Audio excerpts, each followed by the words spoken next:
Thank you, sir. Sir, I am Dr. Rajesh. I am homeopathic doctor, and I have two questions. I have read that about Muhammad Paigambar as the last and the final prophet. Why the stress is given on the word last and the final? And are you afraid of any new one? And if God decides and will send a new one, don't you welcome him? And अगर मैं ऊपर वाले का दीदार करना चाहता हूँ तो इस्लाम में उसका क्या solution है? Thank you, sir. Brother, that's two questions. One thing, that why do you stress so much that he's the last prophet?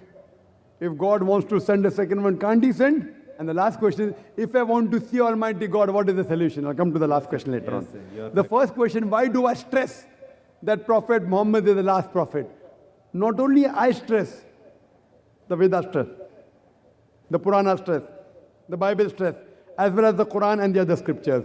Allah says in the Quran, in Surah Azab, chapter number 33, verse number 40, مَا كَانَ مُحَمَّدٌ أَبَا أَحَدٍ مِّن رِجَالِكُمْ وَلَٰكِنَّ رَسُولَ اللَّهِ وَخَاتَمَ النَّبِيِّينَ وَكَانَ اللَّهُ بِكُلِّ شَيْءٍ عَلِيمًا. That Prophet Muhammad, peace be upon him, is not the father of any of you men, but he is the prophet of Almighty God. He is the seal of the prophets.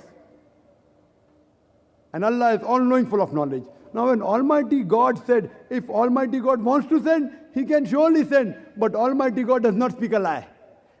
Almighty God doesn't tell a lie. It's mentioned in the Quran in chapter 33, Surah Azab, chapter 33, verse 40, that this is the last prophet. So Almighty God knows. If he wanted to send another prophet, he would not have mentioned this is the last prophet. So because he had mentioned the last prophet, I believe in it. And since Almighty God, he knows the future. You and I don't know the future. Almighty God knows the future, and he said that this is the last. Therefore, I believe in it. Now, depending upon the requirement, what was required, he has given. Some people say, why didn't he send Prophet Muhammad on the day one? You know, my son wants to do medicine. He said, why don't you put me in medical college directly? First you have to go to school. Standard 1, Standard 2, Standard 3, pass school, then medical, right?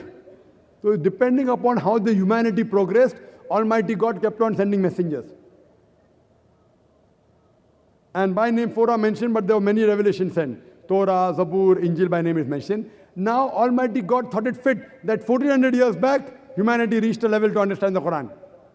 Then he sent his last and final messenger, Prophet Muhammad, peace be upon him, last and final message, the glorious Quran. Now if Almighty God wants, he can surely send. But since he has mentioned he will not send, he will not send. And this religion has completed. The previous scriptures were not in the complete form.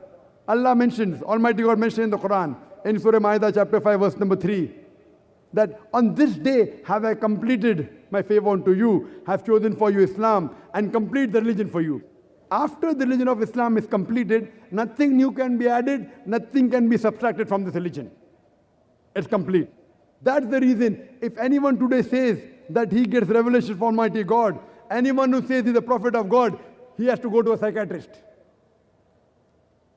Today, there are hundreds of people claiming to be God, people claiming to be prophets of God.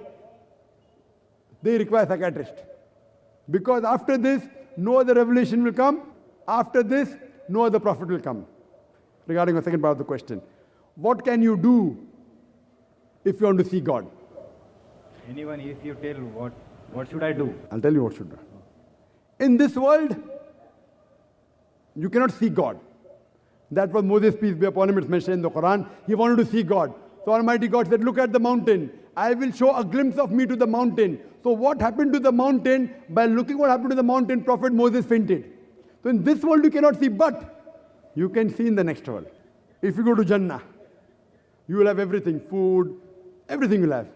The people, it mentioned in the Hadith, they will crave to see the face of Allah subhanahu wa ta'ala. So if you want to see Almighty God, you have to read the final revelation of God, the glorious Quran, and follow the final revelation, and follow the last and final messenger, Prophet Muhammad, peace be upon him. If you follow the scripture and the last and final revelation, inshallah, you'll go to Jannah. If I follow, I will go to Jannah. And then inshallah, if we both have the same aim, both of us will go to Jannah, and inshallah we will see Almighty God. Hope that answers the question. Thank you, sir.